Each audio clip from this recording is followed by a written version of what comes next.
It's not. There. There it goes. Okay. No, you turned it off again. So This one. cool. I used Okay. to go for a big American guitar. Hey, John, can you hear me? Fender. You can?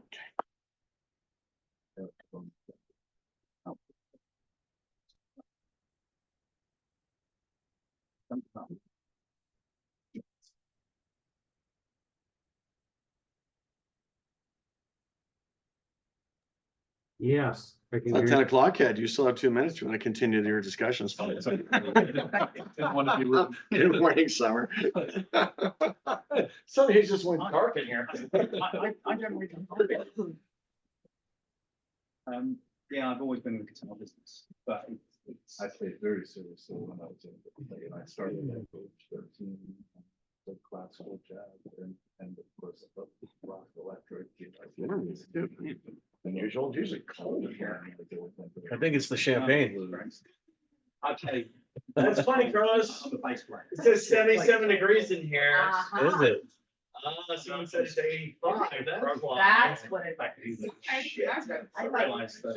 My deodorant is just not that effective, right?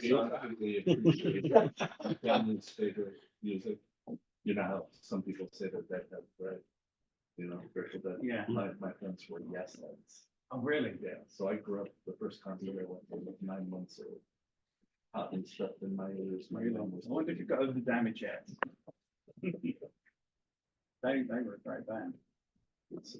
Oh, you started the recording? Rick White. I did, yeah. Oh, yeah. So we're getting to hear Jonathan. Yes, he I did not want to share my screen yet, though. I wasn't ready for that. The Vegas show. Yeah. It's the- Oh, he liked to, you see, rock and roll.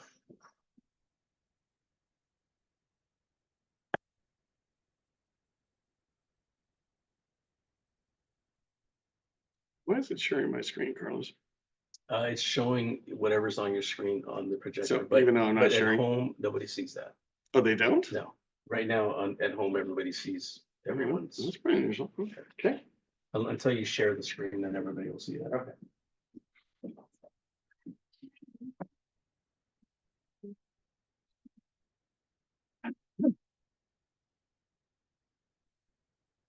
Morning. Good morning. How are you, Christine? Good, how are you? Morning. Very good. Very nice.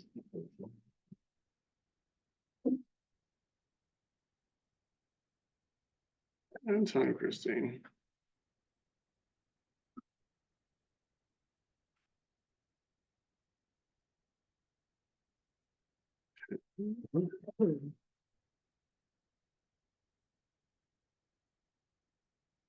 Okay. Think everybody's seeing that? Yes. Is Compensation. it the same as last week's meeting, but they changed it? It's not the same. There's always changes because CAR and the National Association of Realtors has changed what's taking place. As a matter of fact, as of July 9th, more and more changes have happened. And so that's something we want to discuss on that. But the timeframes in regards to implementation, I wanted to confirm that. So as of July 24th, there are, I think, an additional 29 forms that are being dropped. So that'll be updated. So new forms, it's comprised of new forms and revisions to existing forms. And then as of August 13th, the offer of compensation on the MLS will no longer exist. Huge changes for us. And those aren't the only changes they dropped on us before. Previously, we had talked about the listing contracts. And the listing contracts did have a line item for compensation that may be offered to the buyer's broker. That now has been eliminated from every single listing contract. And then what goes with that also, since we knew that compensation was offered on the MLS was being eliminated, and remember that was the contractual offer of compensation to you, so you were sure of being paid whatever was offered. Now, we thought we were going to go forward with a cooperating broker commission form to send to the agent in advance or with the offer to confirm the compensation that's being offered. That form is also being removed from the library. So from all of the listing contracts, so we'll go through it, there will be no longer a field for compensation to be offered to the buyer's broker. That's being eliminated completely. In addition to that, it doesn't mean that it's illegal for a listing agent to offer compensation to another broker or to the buyer's broker.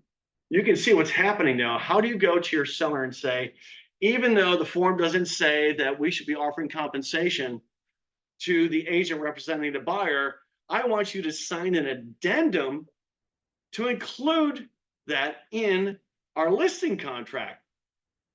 They're trying to dissuade the whole offer of compensation from agent to another agent. That's really what's happening right now. So that's how much has changed, Jonathan, since we've last spoke, as a matter of fact. Those are big changes in regards to our practice. Yes.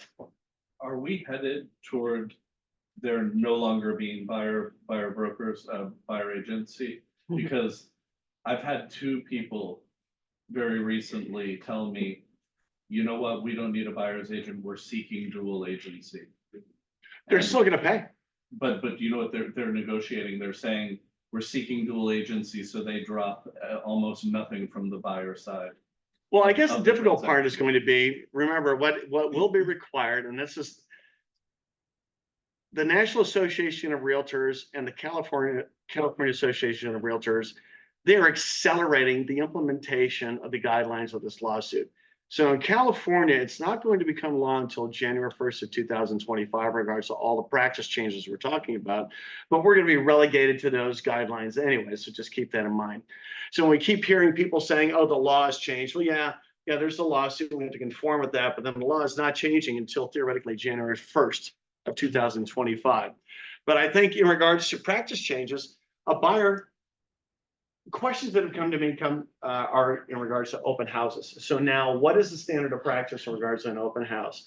Well, there's going to be a sign-in sheet. We'll talk about that, but this is just a brief overview that you can ask a buyer to sign, and it's up to you if you want to allow a buyer into that house. But now we're being counseled by CAR that if a buyer enters the property, you can do no more than give them an information flyer. Otherwise, you may deem to have established an agency relationship. So they're saying, this is what they're saying. Don't answer any questions. Here's the information sheet. And if you want representation, we can talk about that. But anything I do for you is going to be on behalf of my seller. Anything we talk about, if there is anything discussed, I have no fiduciary obligation to you, so I can disclose everything you tell me to my client.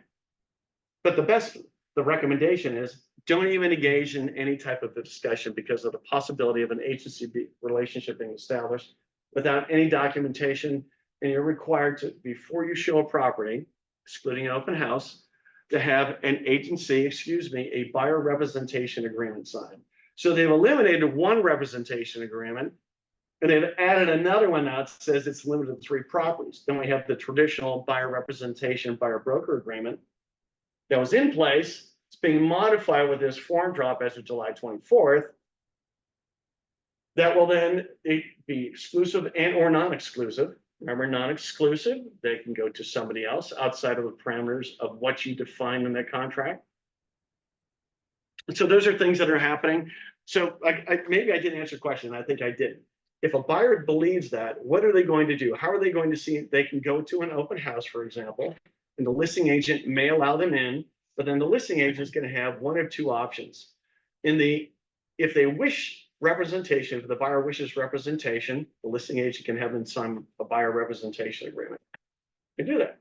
I guess I guess my point is also just that I'm putting it out there that I feel the trend, some informed people who are following this are basically saying, yeah, you know what, who needs a buyer's agent? Why should I even deal with another agent? Well, is And I've a buyer. explained. Oh, yeah. Realistically, I'm like- if I'm a buyer, and I went through this when I relocated my daughter to Pennsylvania, I had no idea about it. So yeah, I looked on Zillow and things like that, right? I have no idea what's happening in the marketplace. I have no idea what's happening in regards to what values are. I see asking prices, but is that the value of the property? Am I paying too much? Am I paying too little if I'm lucky enough? So if they go directly to a listing agent, the listing agent is going to say one of 2 things. I will represent you, but you're gonna have to sign a buyer representation agreement with me, so I can be assured of being compensated. How can you offer your fiduciary to both, like where it's even or What are you talking about, Just- both? If it's dual if agency? it's dual agency? Well, you like, talked about, it Yeah, doesn't matter what we I- think. yeah, Dual yeah. agency will never go away because trial lawyers in California support it. It's litigation for them. So that's not gonna go away, I don't think, ever. But that's an argument to talk to a buyer, to tell a buyer, hey, the listing agent is, they're gonna look after the seller. They're gonna get as much as they can and, it Yes, doesn't matter what. yes, I see what you're saying. So if you heard what he was saying, And that's what I said to my customer, Mhm. and they basically, he said, well, my wife, her parents have done it multiple times. Their strategy is that they bought or sold? bought, and that their strategy is to only compensate them up to half a point or 1% on the buyer side. And, that's. So remember, you can't be shown a property now without a representation agreement. A person could go to an open house without a representation agreement, so that's possible. The listing agent could even preclude you from entering that property if they want to. There's nothing that obligates them to allow you in that property. I'm sure most will allow them in. But either way, for them to be shown any property, which is, I think most sales take place through agent showings as opposed to open houses. No one theoretically can take them to show them a property, and I'm going to tell you why. There are going to be those people that cheat the system. But now we know there's going to be no offer of compensation, it seems like. It doesn't mean a listing agent can't offer compensation in some manner, but the listing contract itself doesn't lend itself to doing that anymore. So with that said, if you think about that, the listing agent is not offering compensation. And then in the event a buyer makes an offer on a property, if there is not a compensation agreement between the buyer and the buyer's broker, and the seller agrees to pay the buyer's agent's commission, if there is no representation agreement, the seller has no obligation to pay the commission that was agreed to in that purchase contract. So if I'm an agent representing a buyer, I might be dumb enough to allow this to happen once. Can you not just sign a representation agreement? Like after they've gone to the open house? No. After an open house, yes, I'm sorry. I should have listened more carefully. If they've gone to an open house, you can. And after that, just sign the agreement and then submit the offer. You can. And then wouldn't the listing agent, if I'm a listing agent, I'm going to ask if you have a representation agreement. If not, I'm going to have you sign in here. And the sign-in form now that Carr's suggesting using also asks that you specify the name of the broker. Yeah, you can always say, yes, I have a buyer broker representation. They can. You're going to have to counsel them and make sure but remember, you never want to submit that offer without a representation agreement. Otherwise, you may not be compensated. So that's just my opening summary here. That sounds. The opening summary, yeah. I think I covered some of the things that I talked about that I wanted to hit upon. So we know that listing contracts will never have a field for compensation to be offered to the buyer's agent. That's going away. It doesn't mean it's illegal. It just means Carr's representation to us is speak with your legal counsel before you do anything of that nature. And then if you were to work with a seller who wished to offer compensation via the listing agent, whereas the listing agent pays the buyer's agent, as we're accustomed to from past practices, it has to be fully disclosed and documented that this is how much is being paid. So we want to be sure that they're fully aware of that. I just don't see us doing that. I think it's going to be a very hard sell when at a listing presentation to convince the seller that outside of the standard form, you should be offering some type of compensation through me to the buyer's agent. It's going to be a very difficult sell, as a matter of fact, in my opinion. Or at least prepare them for the negotiation of it. You're going to have to prepare them for the negotiation because that's what's going to be happening now, since there isn't. realistically, it's gonna be rare that a listing agent offers compensation. And since the zip forms library is eliminating the cooperating broker commission form to confirm compensation or to create a contractual obligation between you and the listing agent, it's gonna be hard to do that now. That they're removing the whole facility, allowing us to do that. They're not saying don't do it, They want. but no- we're they not want no gonna, part we're of not it. going to enable you to continue with that practice. As a matter of fact, so that means in almost every single discussion, you will have to submit a seller payment of buyer's broker form with an offer. And if you don't have a buyer representation agreement before that, you have no assurance you're ever going to be compensated. So why would you do that? Not only that, but you can't even show a property without that. That is a distinct violation. A buyer could go to an open house, yeah, and the listing agent could allow them in, but that's going to be their only access.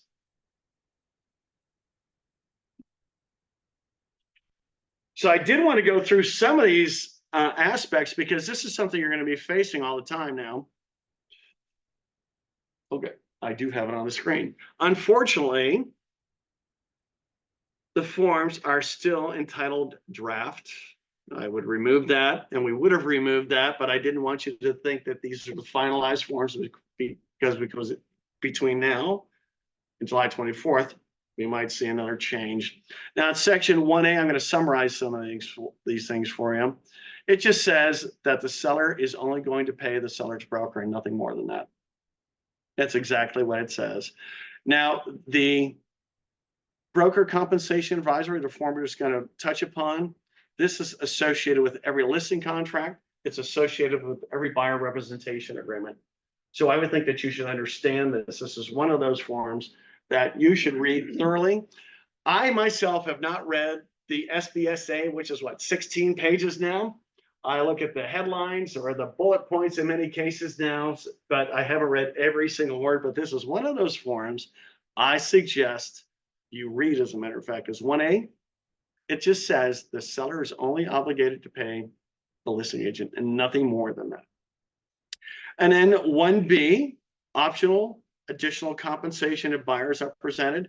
I'll pull up the listing contract, but this is saying there's another field on the listing contract, whether it's commercial, residential, vacant land, and it says if the buyer is unrepresented, getting back to your comment, right? And you as the listing agent are going to perform services that require more work. And what seller believes that a listing agent, when representing a buyer, does any more work? We know the truth that there is a lot more work, but sellers may not agree to that. But the seller may agree to pay you additional compensation for not representing the buyer, but assisting them in the process. And you can do that by providing them with a buyer non-agency agreement. So you can assist with the process, you can provide the forms, but you need to have them sign a document that says, I am not representing you. Now, how you present that to a seller that I want an additional 1 or 2% over and above our listing price for me to work with his buyer who I'm not representing, I think it's going to be a difficult sell. But it might save the seller money. And it's probably something that's not going to happen anyways. I think most buyers are going to be represented. The only way that buyer is not going to be represented is if something has expired in regards to their buyer representation agreement, or they went to an open house. That's very weird. So you're saying that the listing agent would submit all the, the offer on their behalf and do all the paperwork, but not have a fiduciary responsibility? Correct. Okay. Correct. It's kind of what you're doing now, but with the buyer's agent. You're sending them all the contracts for their client to sign, and then they send it back to you, fully executed. So instead of sending it to the agent, you're sending it directly to the buyer. You're not scheduling any inspections or anything like that for them. All you're doing is sending the paperwork. But you know you're going to do that. That's why you should be compensated, right? That's why you want the seller to pay you additional compensation for non-representation of the buyer. I think that's gonna be a hard thing. You don't think that's fine? Like the seller would, for the seller, the same thing, right? If he has to pay the buyer or he has to pay his own agent. Yeah, I don't know if a seller is gonna be willing to add additional compensation to use a listing agent just because you're assisting the buyer, even though you're not representing them in a fiduciary capacity. That's the question. And just to be clear, that includes the original RPA that they're sending over the buyer. Yes, yeah, I yeah, mean- yes, but it's been that way. It's been available, but it's Right. just rare that it happens, as a matter of fact. Really? Summer, you had a question? Yeah, so Richard, so the seller agent can help me, the buyer agent. Okay, so, finish all that paper and I'll pay you on the side, which. This is what you just mentioned. I'm sorry, could you repeat that, Summer? So the seller agent, technically, Uh-huh, he can negotiate with the buyer agent. But on the side, he pay him commission separate? I couldn't the know. seller would pay, well, so two things, yes. The listing agent can be a dual agent and have a buyer representation agreement signed with the buyer. You know, that's perfectly acceptable. Or if the buyer refuses representation or doesn't want representation, and the listing agent performs that, providing forms, writing up the purchase contract on their behalf, they should have a buyer non-agency agreement signed because they are not representing them. They're just acting on behalf of the best interest in the seller. That's the whole presentation here. But that means I'm not going to provide any type of market analysis or validation of information, the value of property, so on and so forth. I'm going to have to make arrangements for inspections, things of that nature, but you'd probably do that anyways, as a listing agent. Sweet situation, honestly. Yeah, So we have a question from Jeff. He says, so if you represent a buyer and make an offer, it's best to send an addendum for buyer's compensation along with the RPA? Or did I misunderstand that? yeah, Jeff, we thought that there would be an addendum, which was formerly called a cooperating broker commission form, that you would send in advance of submitting an offer to confirm the compensation once the MLS field is removed. Right now, you don't need to do that, but that's being eliminated completely. So that would mean when you're submitting an offer on behalf of the buyer, before you submit an offer, you must have a representation agreement signed. Otherwise, you may not be paid. And then together in that offer, you would then negotiate, or the buyers, actually, this is the way they're viewing it, the buyer's negotiating to have the seller pay the listing agent's commission. And you would use form SPBB, seller payment of buyer broker's commission, with that. And then that form specifies that regardless of whatever compensation is shown on that seller payment to buyer's broker, if it's greater than the buyer representation broker commission agreement, the BRBC, the seller has no obligation to pay more than what's on that buyer representation agreement. And then here's the other aspect. Right now, the current buyer representation broker commission form is the last date was when it was revised was 12/2022. Well, July 24th, it's going to be revised.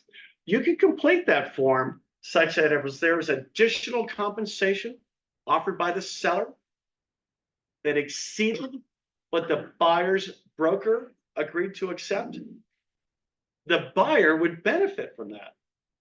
Well, that no longer is going to be the case, because with the new buyer representation agreement, the buyer's broker can only accept at most what's on that buyer representation agreement. So any benefit that the buyer would have received above that is now going to be gone.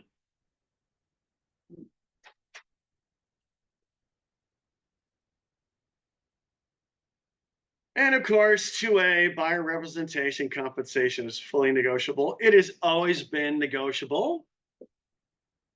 And section 2B, it talks about the requirement that a buyer sign a representation agreement with an agent before that agent shows that property. So you said you already have a representation agreement and have a set amount of, say, $10,000 flat. And then the seller is offering more, you don't get that because you already have a representation. Yes, that's exactly what's happening. So then- Even if the seller was willing to pay $20,000 and the buyer would have benefited from that, that's going to go away. So then what is the best way to train your buyer? Well, that's a good question, because no matter what, I think that the best way to frame it is, if there is additional compensation that may have been offered by the seller or we negotiated, well, maybe we then go back to them in terms of a price reduction. But there can't be any credit given the buyer for any excess commission over and above what you as a buyer's broker You would earn. cannot even go towards the reduction of. You cannot. It can't accept anything greater, so it's eliminating the benefit that the buyer would have had. Before, we would say to a buyer, sign this buyer representation agreement, and I'm willing to accept 2%. So if the MLS offered 3%, you're gonna get that 1% delta. That's going away now. You can always start with the 3% commission.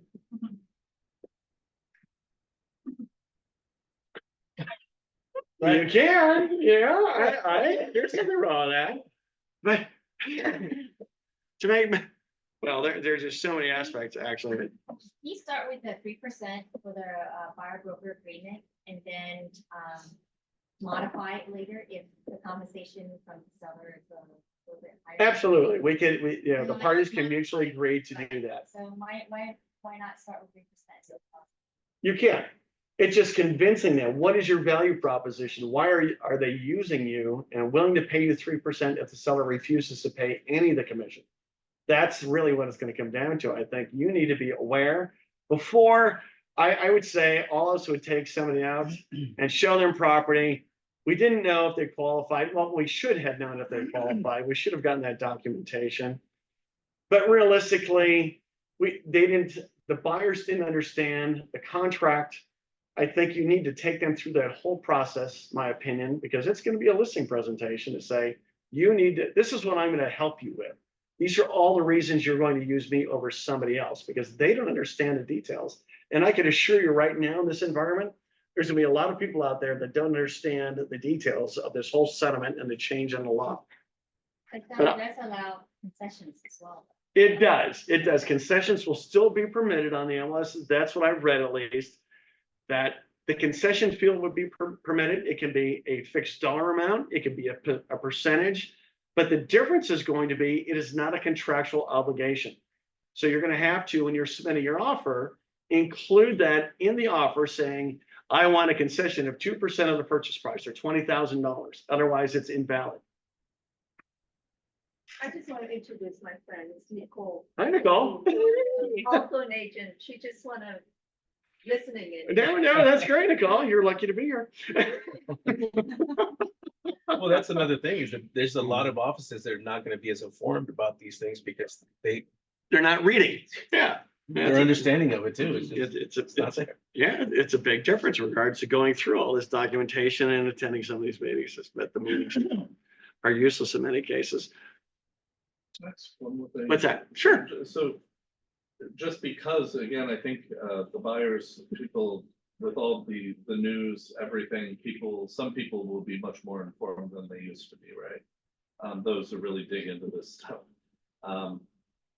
If I have this savvy buyer and now they're trying to stand up for themselves more and you know, what if I understand right, if the listing agent is offering compensation, now that buyer is able to negotiate with me in terms of what I keep in the end as well, which has always been the case, right? Mm-hmm. Now but that has to go toward closing costs. Is that true? Like if the they try to closing whittle costs, me down, they're like, I know you're getting 2.5%. I want you to give me some of that. but I think actually before you present the offer, you're going to have that representation agreement.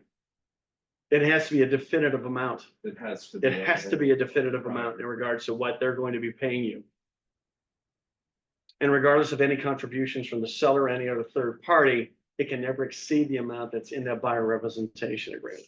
But up to now, they would be able to say, I want you to kick me back 5% of your commission, and I could put that towards their closing costs. You could, You could always, if you wanted to, you could say, I'm a nice guy and I'm willing to modify my buyer representation agreement because I really like you. And you could write that into the buyer representation. No. agreement? No. No, it has to be a definitive amount, but I would say as, you know, if they'd have trust in you, that's something you could do if that's gonna be, I think. Believe me, I don't want to do it. No. Yeah, I think it gets down to all of us, or do we want to make a transaction happen? And that's gonna be what it's gonna come down to. Sometimes we will make concessions, not that I ever suggest it. But it has to be a definitive amount regardless of what that buyer's obligated to pay you, unfortunately. At this point, they should be happy that the seller's willing to pay their obligation. Right. You know, It- commission. Isn't that, right now, they know you're getting the money in MLS anyhow. So they know you're getting paid. It's just a different way of getting paid. Yeah, this is much more So transparent. I they hear ask stories for about money it. now some of the time. I think this is a whole different presentation and buyers are, you know, buyers, it's rare that a buyer ever wants to sign a contract. They never thought they had to before. So in terms of us being educated, the buyers themselves have no idea that they should be signing a contract. And if you're foolish enough to do that and not have a contract, you're wasting your time. Because you won't be paid, you won't be compensated, unfortunately.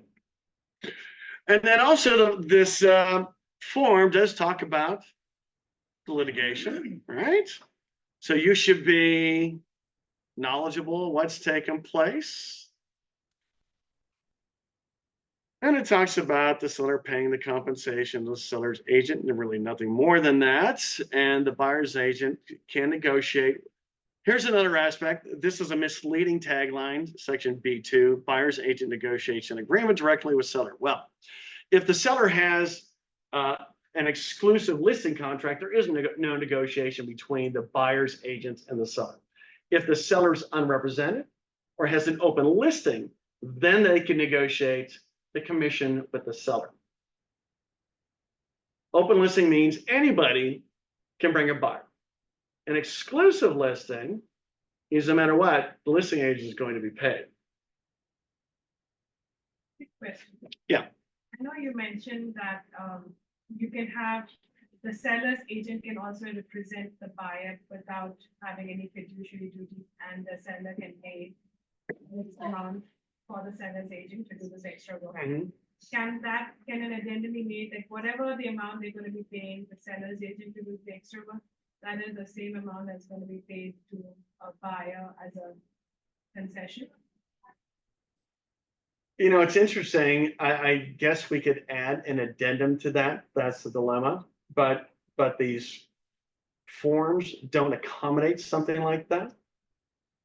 And then even if you might do that, is it going to be enforceable if the seller says, I'm willing to pay $20,000 in concessions to the buyer? I don't know if that's going to be enforceable in a listing contract. It's going to be the dilemma. It's only because that then involves a third party, whereas the obligation between the seller and the listing agent is exactly that. How do you obligate them, the seller, to a third party if they do something else? And it's all negotiable anyway, so. So the concessions being offered to the buyer, I don't think that's going to be enforceable. I think it's going to be a discussion that you have with your seller. That's going to be on the MLS, and it's just an indication that the seller's willing to negotiate.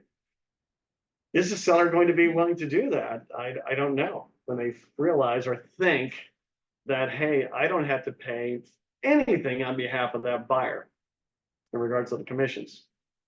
But if they want to close a transaction, maybe they will. Can I answer your question? No, let's try again. Can you create a listing contract in which the seller has obligated themselves to pay a concession? Not obligated, but if he's offering a concession to his own agent to represent a buyer, can that amount be the same, that you can see, this is what you're gonna get if you represent a buyer, and this is what I'm offering to another agent if they bring a buyer? And can that be part? But you can't offer any, that's the problem. You can't offer, the As a seller concession. cannot offer any compensation. Not compensation, a concession. I think she submit, like, let's say the concession is 30,000, Uh-huh. but the seller is willing to pay the buyer So maybe if you have a buyer broker agreement and it's 30,000, you can tell the buyer that they're offering 30,000, this would offset your compensation. You can tell them Something right like now, that. the But forms, it's not, but it's not, the seller can offer any concession they want, but the forms are not obligating them. Even if they say mentally, or, you know, if I put that in the listing contract, I'm willing to pay a concession. but they're Why would they do that? Because their concession is really gonna be predicated upon what the offer price is. If I'm getting $200,000 more than my asking price, sure, I'm happy to give a concession. But if I'm getting $200,000 less, I don't think it's gonna be enforceable. It's gonna be just a verbal discussion between you and the seller saying, do you want to offer a concession? It's an indication of the seller's mindset. That's all it is. It has no binding aspects, so unfortunately associated with it on that concession field. But it just tells a buyer or buyer's agent that the seller is willing to cover some of those costs that the buyer may encounter. or reduce the price. Yeah. Yeah. I don't know how many sellers are gonna be willing to offer a concession. We hardly see, I don't know if we even see that now. You know, yes, they do pay the commissions or offer compensation for the So buyers. one of the listings is a private seller to offer concession Mhm. and look at private remarks, and you look at private remarks and nothing's been done. Yeah, yeah.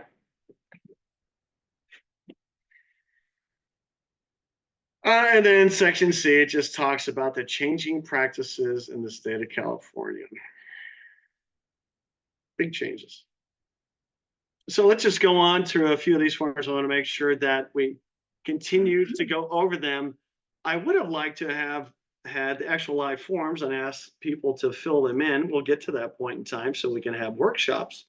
Because I think many times me just talking about it and us just looking at it in the manner we are doesn't necessarily embed that information in our brains. At least it certainly doesn't for me. So the buyer representation agreement, it's for a maximum of 3 months. And the default is non-exclusive. And you can change the time in which somebody can offer or cancel it. So I think you have choices. When you're getting this representation agreement signed, it could be non-exclusive. You can specify the areas, so you're protecting that area. You can also give them the opportunity to say you can cancel within 1 day. You can make it a 30-day cancellation period. But if it's an exclusive agreement, no matter who represents the buyer, the seller, the buyer is still obligated to pay you. The default time frame for cancellation for the exclusive agreement in the contract is 30 days. But the total contract itself is 90 days. So I don't know if that matters. Do you want to take a non-exclusive? Well, that's possible. You may wish to do that. You can build your conference with them. So that's a possibility.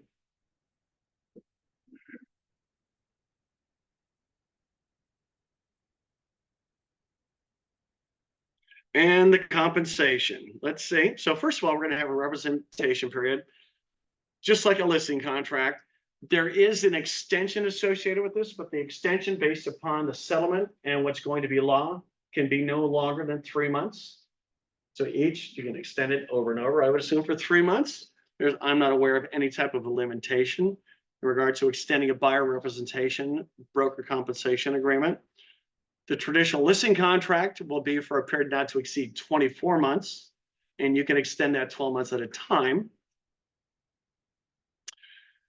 And then also section B1, well, now I want to focus on A2. We talked about this type of representation. You can see the default response is non-exclusive. And there are implications associated with that, because if you accept the default contract as non-exclusive, they can give you written cancellation with 1 day's notice. And you have 5 days thereafter to provide them with a list of properties in which you've actively engaged in showing them. But if it's exclusive, you haven't had to show them any property. If they buy a property during the term of their contract, you're entitled to compensation. And then B2 locations, so specify the counties and cities that protect you. And additional description, I probably would leave that blank myself, as a matter of fact.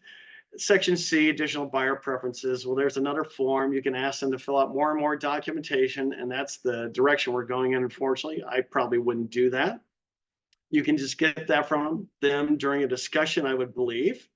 And you can even say under section D, properties excluded from representation. Maybe they saw a property already and they're not willing to pay you. Section E talks about the BCA, the form, the broker compensation agreement, advisory, who we just went through. And then E1, amount of compensation. So this is exactly where you're going to be inserting that amount, and it's going to be a percentage of the purchase price or a specific dollar amount. And then in that paragraph, in that section also talks about the fact that any payments from third parties or the seller will be used to offset the buyer's obligation to you. And then if somebody cancels a contract, it can be canceled unilaterally, for example. If you have a non-exclusive agreement, you have 5 days afterwards to send a list of properties in which you've given them substantial information on. Simply having them on the MLS or putting them on a client gateway is not considered to be providing them with information or documentation that would entitle you to compensation unless you have an exclusive agreement. Some of these we've talked about previously, and I don't want to beat that to death because I'll never get through everything. The commercial and residential income listing agreement, it's going to have the same parameters as the residential agreement. And that means there's going to be no offer of compensation in this agreement to the agent representing the buyer. And I'll go through that on the RLA. And then if either party were to cancel or mutual cancellation, there's a cancellation of buyer representation document, right? We have everything here. This is a question that's come up, lease listing agreements. With the lease listing agreements, now I have confirmation, once again, that there's no compensation being offered to the agent representing the tenants. And nor will there be a compensation field on the MLS offering compensation to the agent representing the tenant. So you must also have a buyer representation agreement with your prospective tenant. Same thing.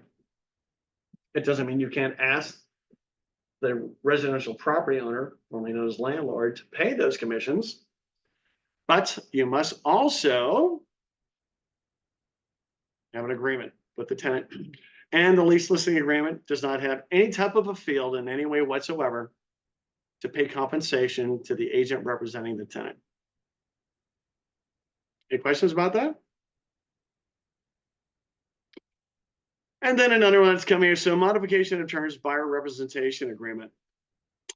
I just want to skip over that for the moment because there are some other things that are very, very critical here, and modification of terms for the listing agreement.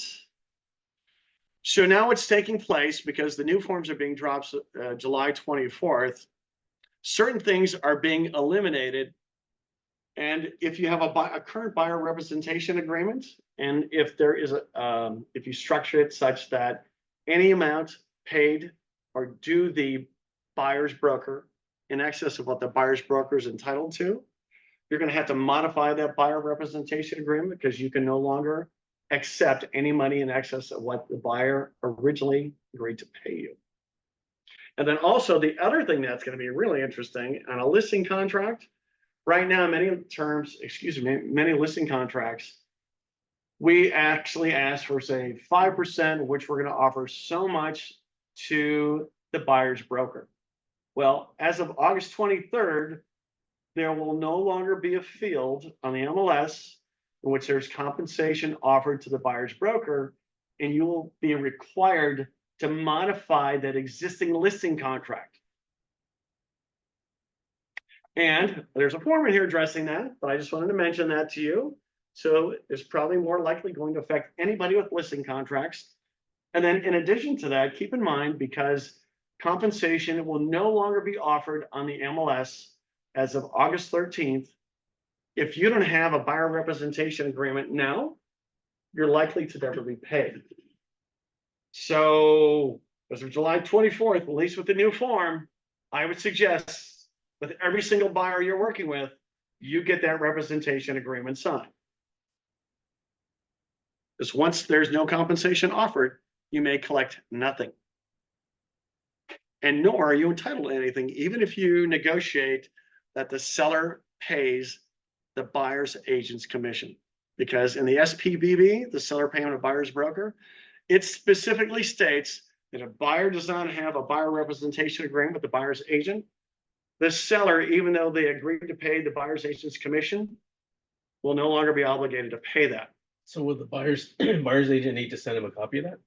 Yes, actually, the last page, that's what's suggested. When you put in with a buyer representation agreement, the very first page specifies the compensation that the buyers to pay the buyer's broker. And then the last page, the signature page, also we reiterate the compensation. And that's the page that suggested you send to escrow. That is your demand. It's irrevocable. Otherwise, you have no documentation or no validation of the compensation you're entitled to without that. And escrow is not going to pay you. And then there's a broker involved properties. Let's assume my contract is terminated or expires within 5 days following expiration. I can send a list of properties I've shown you. Very simple there. And then this is a question that Jeff Dreyer's had in the past: open house visitor non-agency disclosure and sign-in. So if you're a listing agent, you have no obligation to allow somebody in. You can allow them in. You shouldn't be giving them any information theoretically beyond the flyer that maybe you have at that open house, but I'm sure we'll all do that. So we're not going to turn people away, but we should have them sign in. Also, they should specify the agents on this form, if any, that they're working with. We want to know that, because that's going to be our determination realistically. If they don't have an agent, or if they do have an agent, most likely they're going to know the name. If they don't have an agent, they're not going to know the name. But have them sign this form, get their contact information at minimum before you let them in. If they're not willing to do that, don't let them in.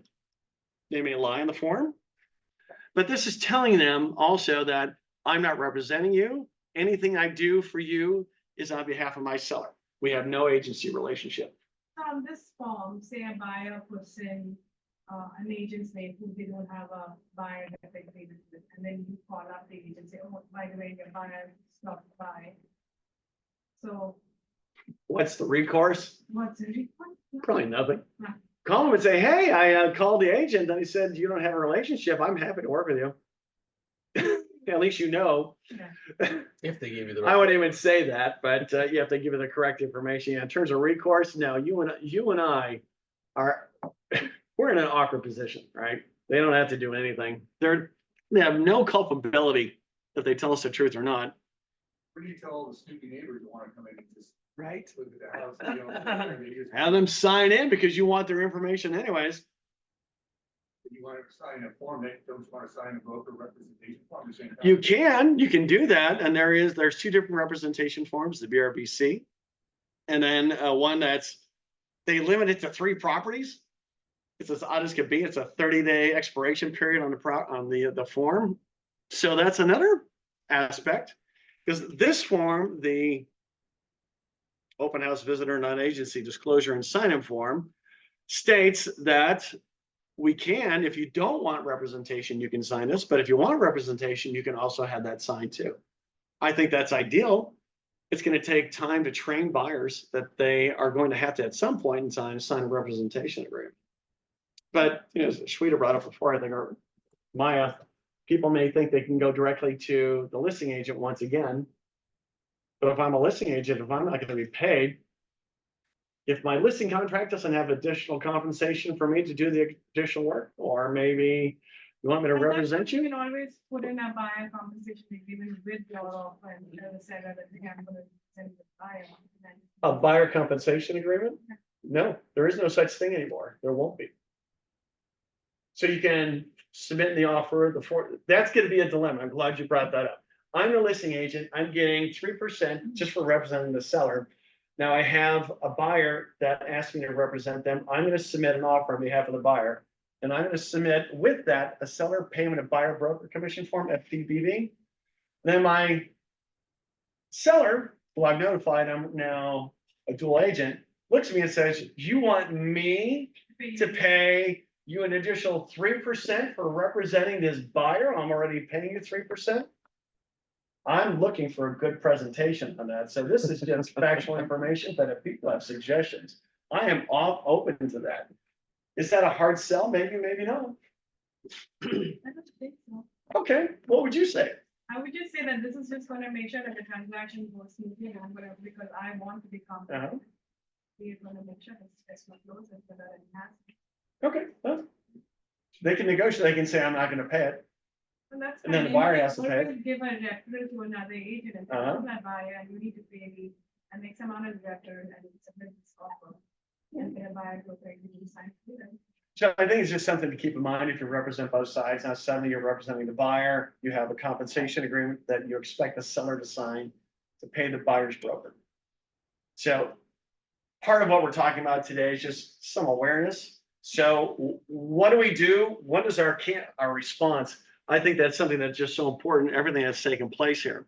How do we respond to these things as we go along here to make people feel good about what's going on? We have another question from Jeff. What is the ramifications, if any, if the agent holding the open house engages a person coming into the property in conversation about the property and other properties and general info without getting them to sign a new BRE? Well, I'd say it's right now it's going to be probably considered to be an ethics and rules and regs violation, but as of January 1st, it's going to be a violation of law. Proving that, it's another issue. They may engage, I can picture people at open houses engaging in those discussions. But to go beyond that and to show somebody a property without a buyer representation agreement, why would anyone do that anymore? You're just working for free. There's no assurance. You won't be paid. That's really what it comes down to. There will be no compensation that you're entitled to. And then we talked about another representation agreement, the so-called property showing and representation agreement. This is limited to 3 properties in a 30-day time frame. So this is a new form that just came out July 9th, in which once again, the buyer's obligating themselves to pay you commission for any of these up to 3 properties.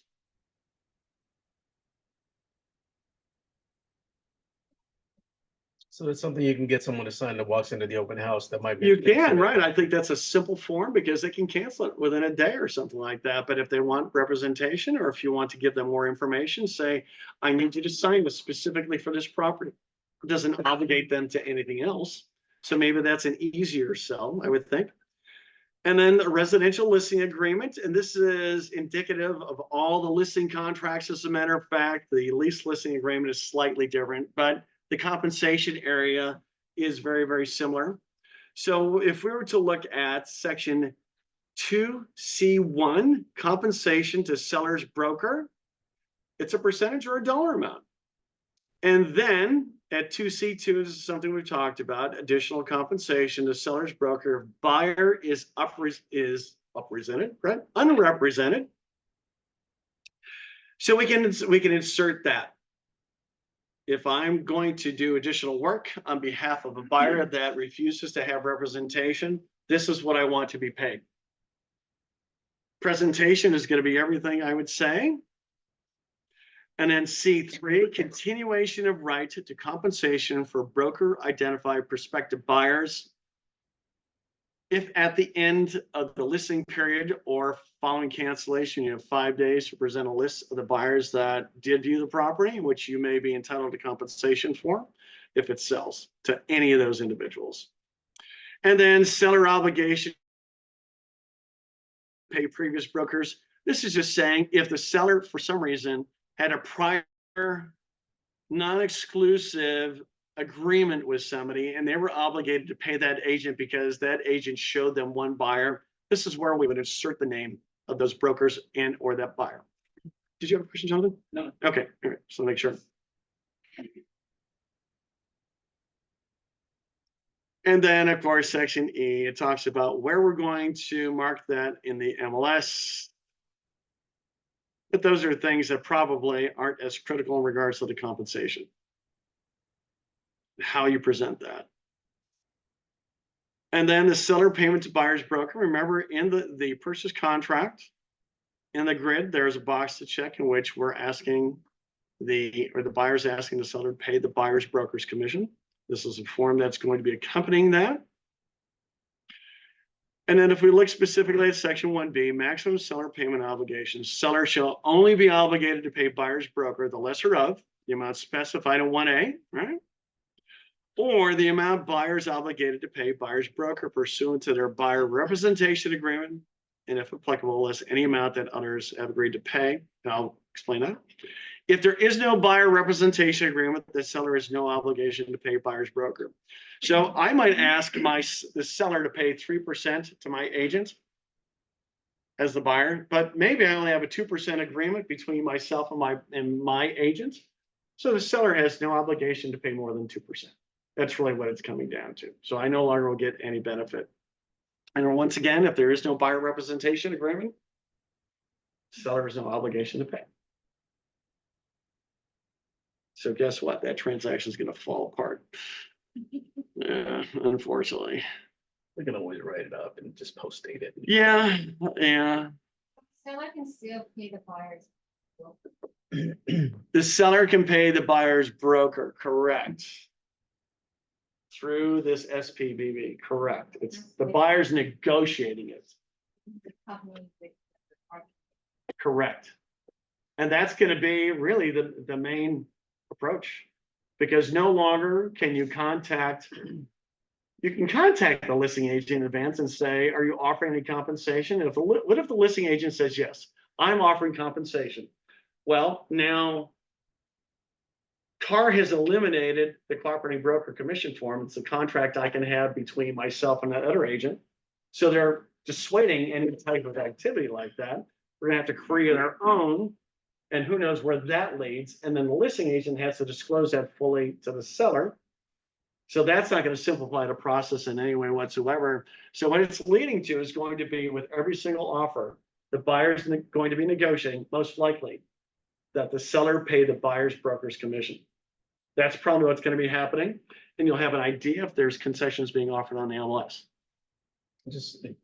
They're just trying to distance themselves from anything having to do with that at all. So Yes, there's they no don't want question- any compensation not being involved. paid by a listing agent to a cooperating broker. That's exactly where it's going. And if the buyer and seller want to negotiate that amongst themselves, they can, but the DRE, NAR, CAR has nothing to do with it. Right. Otherwise, they're concerned about the lawsuit continuing. You had a question?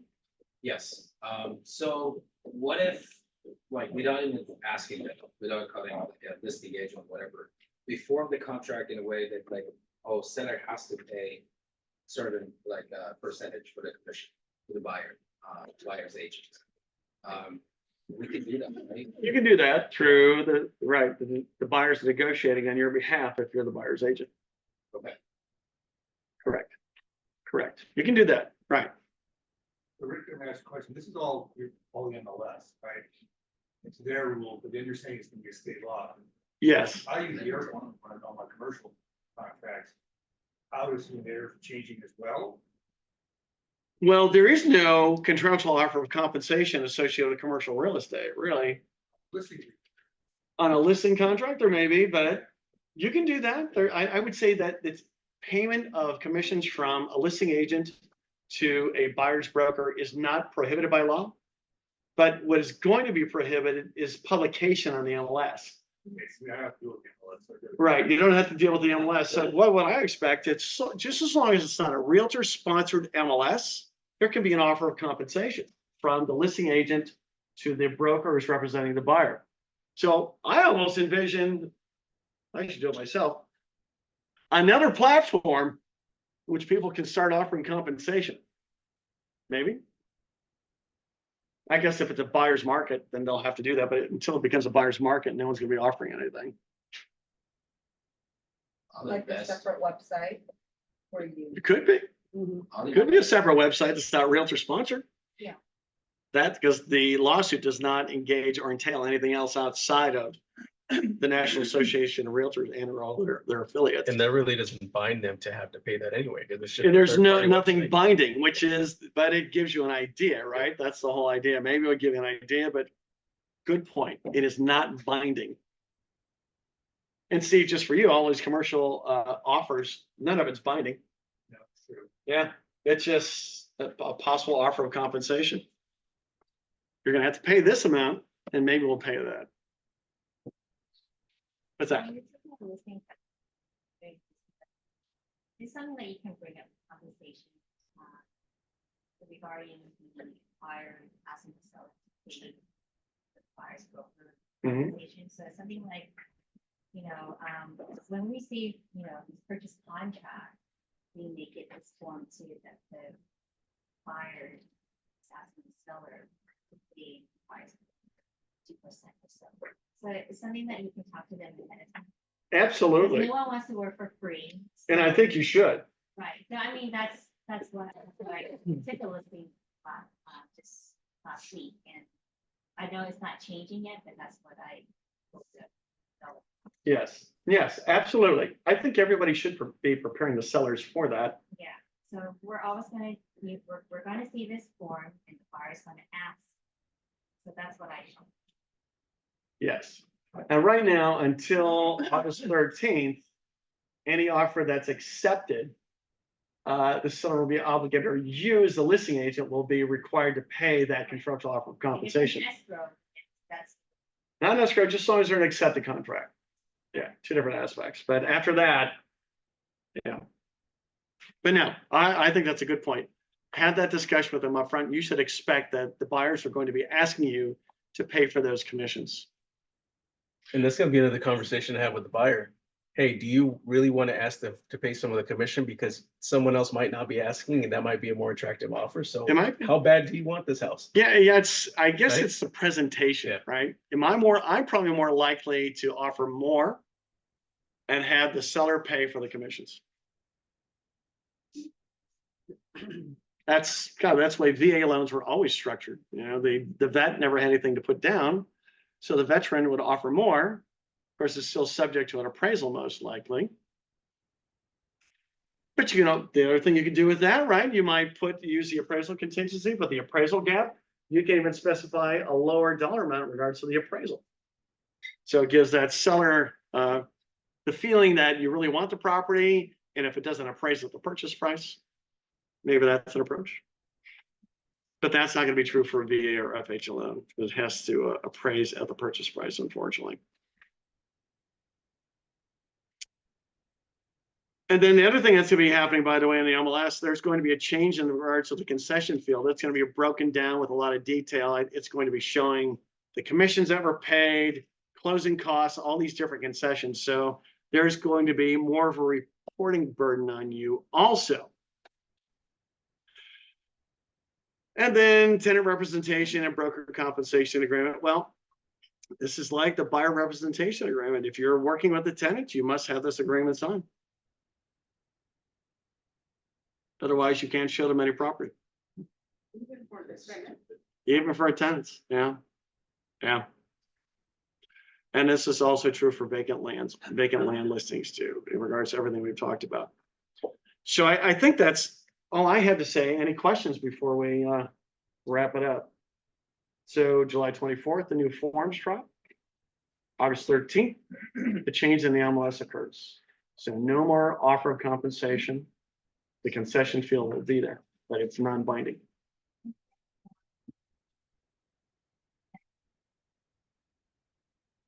represent like an SPDB for tenant conference. It would be, in a sense, yes, there should be this, let's look at it as a matter of fact, right? Tenant representation agreement. Well, I would say, I haven't looked, what's interesting, I'm gonna say no right now, is that when you're representing a tenant, we're not submitting an offer per se, right? We submit the application. Right. But I don't think there's anything that stops us from asking the landlord to pay the commission. I think that's a very good question. Too bad there wasn't some type of an offer sheet, of course, for documentation when you're submitting documentation for a prospective tenant, but there is no such thing. We fill out rent spree or something like that. But I don't see why we couldn't have that discussion also in regards to we want the landlord, their residential property owner, to pay the commission for the tenant's agent. There's no. point. No form yet, yeah, not yet. But there's nothing that you can include in form in terms of an addendum. So there's nothing prohibiting that. I would think that we wouldn't ask the listing agent to pay, but we would ask the landlord to pay the commissions. That would be probably the best approach at this point in time. And then the other thing that's really interesting about the residential listing agreement before, a lot of times we're always concerned about collecting our money when a tenant moves in, because if the check is written directly to the landlord, we may have to chase the landlord to be paid. And if I'm the listing office on a lease listing, my obligation to pay the agent that represents the tenant is ongoing, whether I collect or not. So now the lease listing agreement allows us to direct the tenant to split that check in any way we want.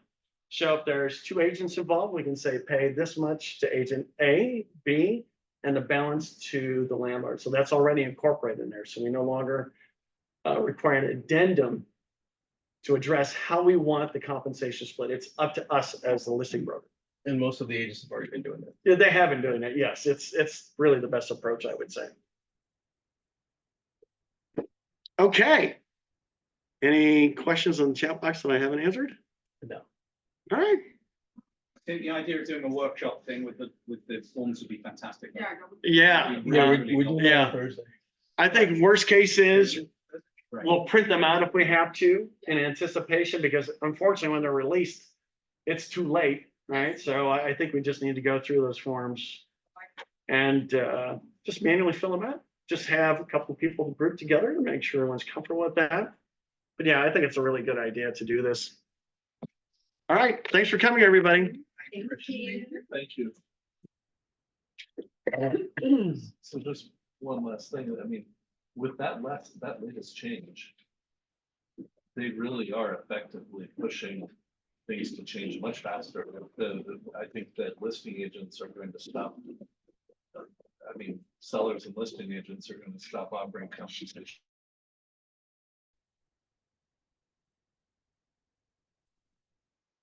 You don't have a buyer representation agreement?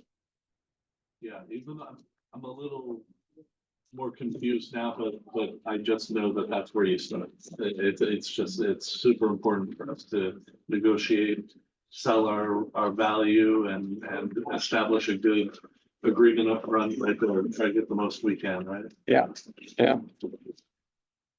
Oh, yeah, these are dramatic changes in regards to the practice we've had, or standard of practice. That last one. So really nice.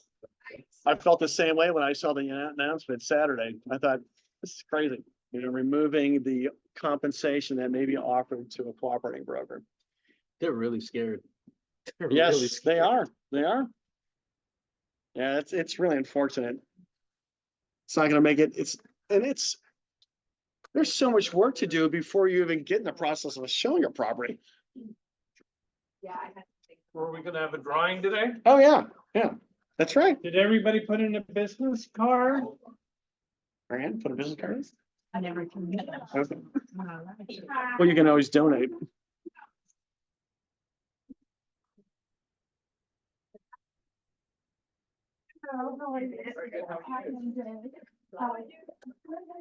Everybody's got one in? Masood? Tommy? Did you put in a business card? Well, you better find someone to put your name on it. Better hurry.